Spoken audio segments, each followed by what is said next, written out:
Bro, this is a you question to ask, but Flipped around stuff. All right, Gucci. Okay, so we're gonna finish up Unit 3. Again, Unit 3 is all civil rights, civil liberties. Um, and that's where we had left off. Okay, we had jumped through, we had talked all the court cases. Again, Unit 3 is the one that is heavy on cases. Civil liberties are found in the Bill of Rights. So that's like your freedom of speech, your freedom of religion, your right to bear arms, protection from unreasonable searches and seizures, your right to due process, protection from cruel and unusual punishment, all those things, right? So Bill of Rights protects our civil liberties, and then civil rights are, we talk about extensions of rights to various groups of people who maybe have not always enjoyed equal rights or the similar rights as, say, like Caucasian individuals. So, we could be talking African Americans, we could be talking females, those with disabilities, those that identify as LGBTQ. Again, females are included in that as well, but that's civil liberties or civil rights, my bad. And civil rights have been extended by the Supreme Court via backing up, going too fast. Civil rights have been extended to various groups of people by the Supreme Court via the Equal Protection Clause, right? 14th Amendment has two clauses that you need to know. The Equal Protection Clause is the one that pertains to civil rights. The Due Process Clause is what pertains to civil liberties. So we talk about like something like selective incorporation and the Bill of Rights being applied back to the states. The Due Process Clause of the 14th Amendment becomes particularly important. Okay, so where we had left off last week, it was somewhere in here. I know we had talked a little letter from Birmingham jail. I told you guys that's something that you should read again on your own. There's online copies out there. But again, civil or social movements become a big thing to try to bring attention to an issue, right? So African Americans during the civil rights era, there was the marches, the protests, females around the same time period, Native Americans as well. So again, the government responding to those and how they do that. So Brown versus Board of Education, again, that was one way. Again, that's in the mid 1950s. That is one way in which the United States government responded to the outcries of African Americans asking for the ending of segregation. Okay. Via the 14th Amendment, the Supreme Court says that racial segregation was a violation of that. Schools can no longer be segregated. It leads ultimately to the end of racial segregation. Okay. Equal Protection Clause plays a big role in that ruling. Other ones to be aware of, again, Civil Rights Act of 1964, kind of again cementing that anti-segregation laws of the United States. And then two others, we'll come back to Title IX, but the Voting Rights Act of 1965, again, African Americans had the right to vote for nearly 100 years in 1965. Again, with the 15th Amendment being ratified in the 1870s, but so it'd been almost 100 years. But again, in the southern states, especially, African Americans still faced a great deal of struggle in trying to vote, right? Southern states had done a variety of things trying to limit African Americans in voting. What were some of those things that southern states attempted to do to prevent African Americans from voting or to disenfranchise them? There's two things that come to mind. literacy test. Literacy test is one. Yep. And I think poll tax. Yep. I heard a couple people say it. I'm sorry.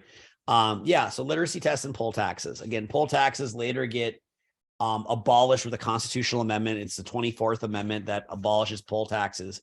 But so many of the southern states, they assigned the literacy test. And yeah, we took one of those last year in U.S. history. So you guys are familiar with just how wonky and wrong those things are. But the literacy tests are outlawed with the Voting Rights Act of 1965. So again, that's an example of a piece of civil rights legislation that aimed to ultimately extend more rights to African Americans. Title IX now, again, that was geared more towards females, right? That's a gender equality thing. Again, Title IX does a variety of things. It lays out some regulations for like sexual harassment and creating a safe workplace and a safe educational space. The other thing that Title IX did is it allowed for the creation of like female activities, particularly sports. And so now schools, public schools, public universities, they have some guidelines from Title IX they have to follow as far as having a similar amount of men's sports and women's sports, right? So that's Title IX. So that's a big civil rights win for the ladies. Again, a question that the College Board, I feel like they like it a lot because I just see a lot of it coming up like on practice tests and stuff is, who did more for civil rights, the Supreme Court or Congress? I'm going to remind you guys that the only reason why Southern states were able to make segregation laws is because of which case. It's not a foundational one, but it's one that you should know. Separate but equal. What case does that come from? Plessy v. Ferguson. Yeah, Plessy. That's the Plessy case. Again, that's late 1800s. Supreme Court says, hey, segregation's fine, separate but equal. Leads to, nearly 60 years of really bad things. Now I'm not saying Congress was innocent, but Congress has passed a variety of laws that have extended civil rights. And you can look at the Civil Rights Act of 1964. You can look at Title IX. You can look at the Voting Rights Act. You can look at the Americans with Disabilities Act. All of those things pertain to civil rights. Okay, so keep that in mind. When we start talking about, excuse me, when we start talking about the Constitution being a foundational document, again, there's a lot of info in there. You guys already know that. So I would be occasionally maybe reading through that pocket Constitution at night, because there's a variety of parts that you could potentially use, like in an argument FRQ or something along those lines. All right. And then our last thing here, and I believe, or our last couple things here, we kind of touched on some of these things. Again, talking about how African Americans especially did not have the same access to things as white Americans for a long period of time, whether it's schools or restaurants, hotels, whatever. Again, we talked about the separate but equal doctrine from Plessy v. Ferguson, talked about Brown v. Board, ending segregation via the Equal Protection Clause of the 14th Amendment. So I think we're good there. And then coming back to this, and this is where I had us written down as to what we had left off with last week, and that's affirmative action. And so affirmative action, it's not a government initiative, but rather it comes from private, or I guess it could be, I guess it comes from public or private entities. But the idea of affirmative action is to, so to speak, is to right the wrongs. Okay. Affirmative action is the idea of showing a degree of favor. I want to be, politically correct in how I say this.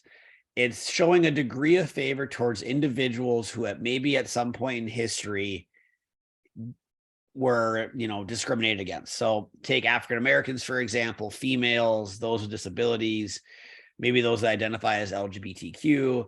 And affirmative action is the idea that whether it's like applying for a job or applying to get into a university, those that might be a member of one of these ethnic groups, or other social groups, that if they identify that on their job application, that if they were to interview for said job or to get into said school, and if all things were, the same, that institution, whether it's an employer or a school or whatever it might be, a college, I should say, that person would get that position or be admitted or whatever based on the fact that they identify with one of these demographics that maybe had been discriminated against previously. Okay. So it's not just a race thing.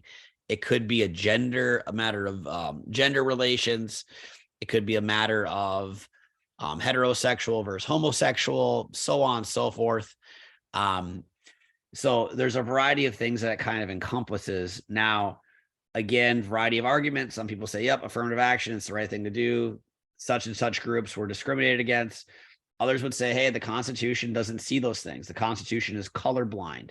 It doesn't care what gender you are or identify as or however.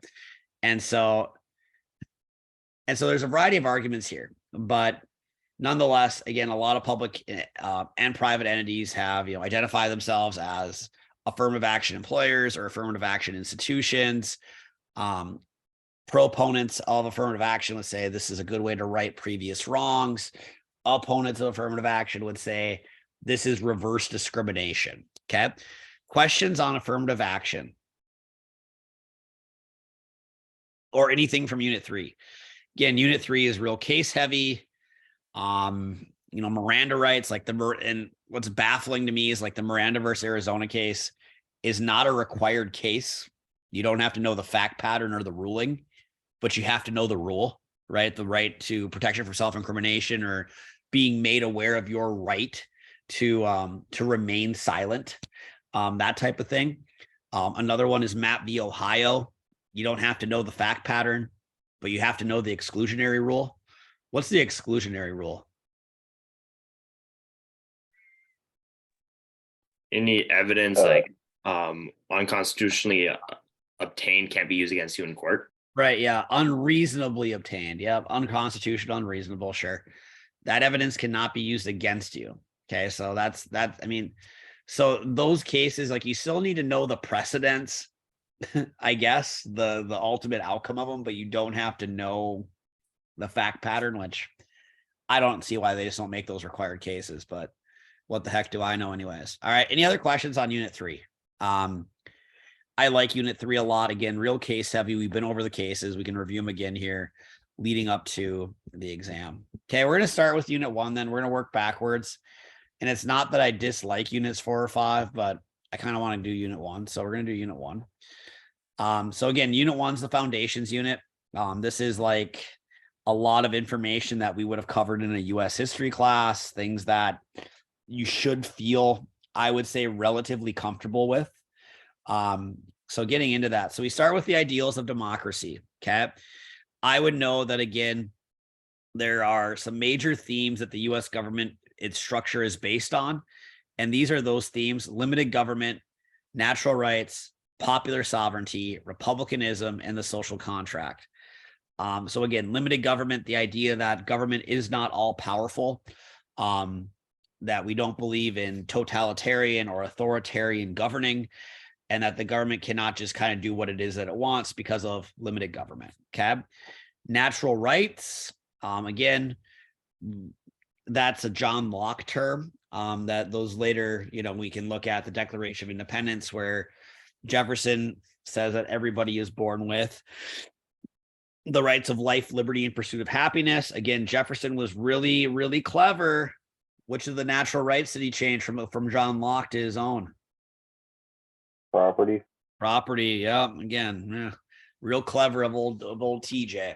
Okay. But we believe in natural rights, that you are, as a human being, you're born with certain rights: life, liberty, the pursuit of happiness. We also later have had those, basic civil liberties have been recorded in the Bill of Rights as well. Okay. So it's a big theme.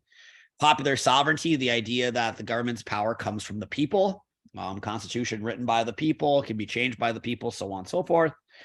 Republicanism, the idea that we elect representatives to represent us. And then the social contract theory, which kind of goes hand in hand with popular sovereignty. But social contract is the idea that people give permission to the government to govern them. Okay. In return, the government provides them protection and such. People give up some of their, quote unquote, some rights. Like you can't go out and, do whatever it is you want without repercussions, things of that nature. So the price you pay, your end of the contract, is giving up acting like a barbarian in return for living in a civilized society. Again, social contracts are something that affect all of you. Like right now, the big one is school. The social contract is you get to attend school as long as you don't violate the rules. You start violating rules, there's repercussions. Your driver's license is a social contract. If you violate traffic laws, potentially lose your driver's license, et cetera, et cetera. Okay. So again, the two big documents then to be aware of are the Declaration of Independence and the Constitution. Again, Declaration of Independence, think of it as a breakup letter. Jefferson writes this letter addressed to King George III, explaining why the American colonies no longer want to be a part of Britain, right? He, starts off with a preamble basically saying, in the course of human events, if these things happen, you have the right to do away with that government and form your own. Okay. People have the right, if the government becomes tyrannical, that you have the people have the right to, do away with that government, to revolt and create a new one. And then in the Declaration, it's all about ideals, right? Life, liberty, pursuit of happiness, social contract, popular sovereignty.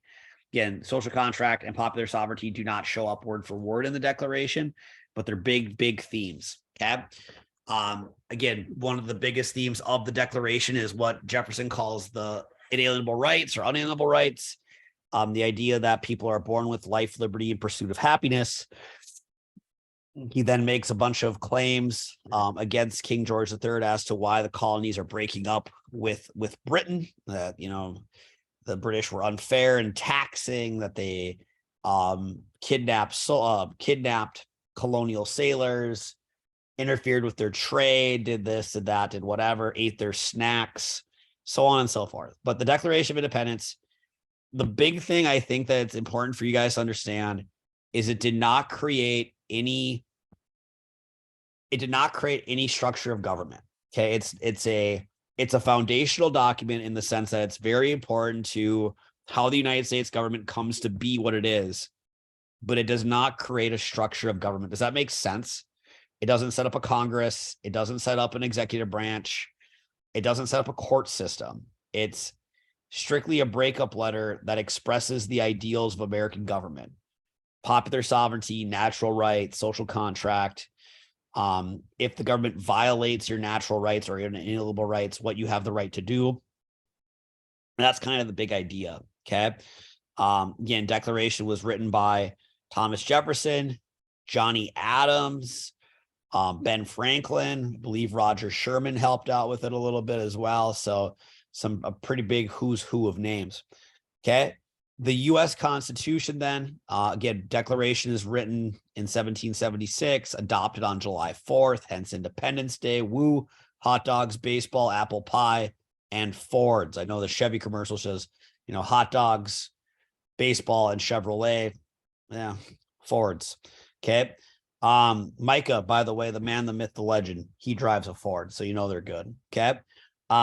But anyways, Constitution is actually the second governing document of the United States, right? Constitution gave more power to the national government. We split our Congress and we do things differently. Okay. So those are some things to be aware of. James Madison is probably the biggest supporter of the Constitution, him and Alex Hamilton. Eventually there's this big meeting. There's this big meeting where the Grand Committee at the Constitutional Convention, they get the go ahead to go ahead and write that, but we'll come back to that. Any questions on these things? Again, a lot of that should sound, I would say, relatively familiar. Okay. If it does not sound relatively familiar, I would get online and be watching some review videos. Okay.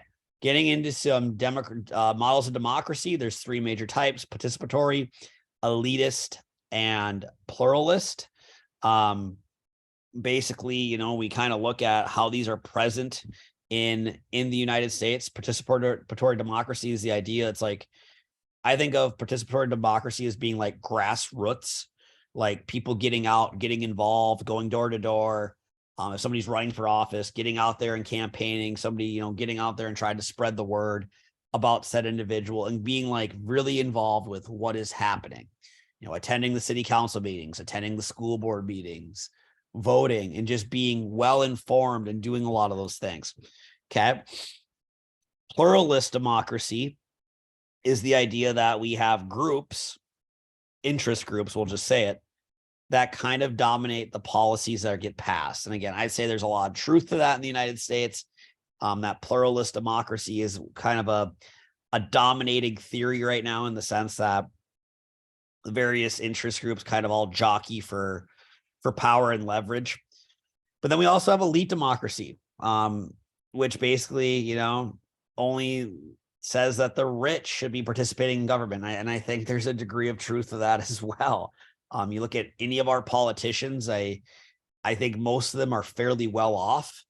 And okay, a member of Congress, any wild guesses? So if Mark Rowe gets elected here to the U.S. House of Representatives in a couple of years, and no, I'm not running, I would make way too many people mad if I ran for politics. I mean, maybe it'd be what we need, but it's not happening. My wife would probably leave me too, and I don't want that. So, but let's say I run for office here in a couple of years. Okay. Just putting it out there. I run for office here in a couple of years. anybody know, if I were to be elected, how much money do our congressmen and women get paid a year? Any guesses without Googling it? $100,000. Okay, it's a little bit more than that. We're on the rich. We're on the I'll say 200,000. okay, it's a little bit less. $175,000. That's pretty much spot on. It's like 174.9, I think, is what the going rate is. Within the past decade, I want to say they gave themselves a pay raise. What other profession on earth do you get to vote to give yourselves a pay raise? Because again, remember, these people are being paid by your tax dollars. Okay.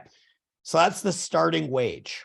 Okay. For being a member of the House, a member of the Senate, it's $174,000 a year. And that's your salary. Like that doesn't include the benefits, like the cream de la crumb of health insurance, life insurance, more or less unlimited travel, airline travel paid for by the government between Washington, D.C. and your home state. That does not include the money that you are given to have an office or offices in your home state. Like John Hoeven's been in office so long, the guy's got an office in Fargo. It was recently vandalized. He's got one in Bismarck. I think he has one in Forks, and I'm pretty sure he has one in Minot. So my man's got 4 offices in the state of North Dakota, and he gets an allowance. I forget how much that amount of money is, but he gets a set aside amount of money that he gets to use to maintain offices in the state. So that's kind of crazy. But the going rate is 174.9. Okay, we'll just say 175. It's a nice round number. $175,000 a year is a pretty good salary. But it's not going to make you wealthy overnight. Okay. So how are these people getting rich? I mean, I don't know. I have all kinds of theories, but I'm not gonna get on the AP Gov review meeting tonight and start spreading conspiracy theories. Those of you that are feeling cray, we can do that some other time. But it's just baffling to me. And a lot of our politicians, they're just well off. Again, campaigns are expensive. Generally speaking, these politicians, I don't want to say they all come from money, because I don't think that's true, but they are connected, right? And so I think a combination of the pluralist model and the elite model is kind of what dominates. Yeah. You're spot on. Yeah. Lobbying. Okay. Just think, I mean, it has to be, right, Andy? I mean, I don't know where they're getting their money. I don't know. Right. It's a bizarre thing. So, anyways, but I think those two policies really kind of dominate, or those two models really kind of dominate our democracy. And, seniors, I think our founding fathers were some of the smartest human beings to ever live. Okay. I really do. I don't agree with their moral compasses, most of them, pretty much any of them. But they were smart. Okay. They knew what they were doing. But pretty much all those guys were rich too, right? And we talk about something like the Electoral College. Why was it decided to use the Electoral College to elect the president? We can kind of skip ahead here a little bit. Why? Because poor people are not educated. Yeah, the masses don't know what they're doing. The rich know, though, and the rich again had property to protect and stuff like that. So it's just bizarre. Okay, but we'll move on. I don't mean to go on a huge tangent. We will do a review on key documents, but while we're on topic, we can talk about Fed 10 and a little E2 Brute. So again, Federalist Papers, documents written in favor of the Constitution. There's a few of them that you have to know, right? Fed 10, Fed 51, Fed 70, Fed 78. When you think of Fed 10, what Hollywood movie do you think of? Mean Girls. Mean Girls, right? Factions, the plastics versus everybody. And so in Fed 10, again, it's a Madison paper. Madison basically makes a warning about the presence of factions, but he says, they're inevitable. People will be attracted to others who have a similar interest, right? The rich are going to hang with the rich. The poor are going to hang with the poor. And God forbid the poor were to ever gain up on the rich. So that's kind of an underlying theory there too. But, he makes the claim that factions would have a greater impact in a smaller democracy, right? That's kind of the comparison I remember making in class too. We said, hey, at Davies High School, one of the biggest high schools in the state, right? I don't know how many kids are graduating a year, but they probably have a student body. I would say it's got to be just north of 2,000 students. If you have 3 or 4 kids there, you have a clique. Are those 3 or 4 kids going to have more influence at Davies High, or are they going to have more influence at like a Barnes County North, a really small school? I would have to say Barnes County North. For sure they are. Okay, for sure. Because the thing about Davies is, yep, you got the cool kids, the rich kids, which there's a lot of those at Davies, by the way. You got those guys, you got these guys, you got those guys, right? And so Madison argues in Fed 10 that factions are inevitable, but this is kind of a response to Brutus, because Brutus is concerned about the high and the mighty gaining all of the power, right? That's one of the concerns of Brutus in this new form of Republican government. And Madison basically says, well, here's the deal, dude. We cannot destroy factions, because if you destroy factions, what do you destroy? Liberty. Liberty, right? Okay. Without liberty, man is a cinco. Okay. So anyways, you can't destroy them. So what do? You limit their effects. Okay. How do you limit the effects of factions? You have a very large fill in the blank. Republic. Yeah, a very large republic. Okay, you cannot get rid of them. Madison says that'd be bad, right? That'd be bad. Oh, we got 10 minutes. So what do? You limit their effects. You have a large republic. The U.S. Republic, he makes a claim, is going to grow tenfold. In time, it does. Okay, in time, it does. We'll wrap this up here because we're going to review again tomorrow night. But I want to hit on Brutus a little bit.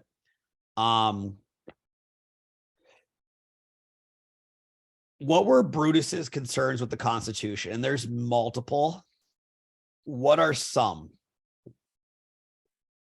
The federal government was going to get too much power. And that's a big one. Yep. The national government's going to have too much power for sure. He was afraid of the is it supremacy clause or elastic clause? Both of them. I believe the one that's cited in the essay is the necessary and proper clause, because again, it's the wild card, right? What does that mean? Okay, it's kind of like the commerce clause. What's commerce? Whatever Congress says it is. So all of those things Brutus would have been against, right? Anything else? Other concerns? Too strong national government, elastic clause, things giving Congress more power. What else is he worried about? Like a single executive? Yeah, probably. It's going to be turned into a monarchy. We just fought to get out of one of those. And perhaps his biggest concern, and we've kind of said this, but we haven't said it directly. What about the states? Again, Brutus is an anti-federalist. He's all about small government, participatory model, kind of, sort of. I mean, as long as they got to keep their slaves, I guess, probably a participatory model. Small government, right? That the state should have more say so. Well, we tried that. Articles of Confederation didn't work out so hot for us. And so, variety of concerns. And maybe another big one that I would know, what didn't the original Constitution have? Bill of Rights. Not have a Bill of Rights. So you got imbalance of power, scared of the national government, single executive, necessary and proper clause, no Bill of Rights. What about the states? And that's Brutus. Okay. Lots of concerns. All right. If we were to talk about models, like who would support what, I would say that generally speaking, Brutus is going to support a participatory model, small government, people, grassroots, getting out there, getting involved. And really with the Federalists, it's hard to say, guys. It really is, because all of them were pretty well off. I mean, Alexander Hamilton is the definition of an elitist. Okay. Super important guy in history. I mean, he got his face on the $10 bill. Probably more importantly, he's got the big Broadway musical named after him now, which I've tried watching only about 100 times on Disney Plus, and each time I fall asleep. But I mean, the actors are pretty talented. An elitist. I mean, Madison kind of was too. Jefferson was weird in more ways than one. But Jefferson tried to play like the participatory democracy. Let's get everybody involved, unless you are poor or unless you're African American. And so I don't know. It's kind of a weird one. I'd say they kind of fall in the pluralist category. That's just me. If you want to argue about it, we can do that tomorrow. Okay. I'm going to stop the share. And I'm going to stop the recording.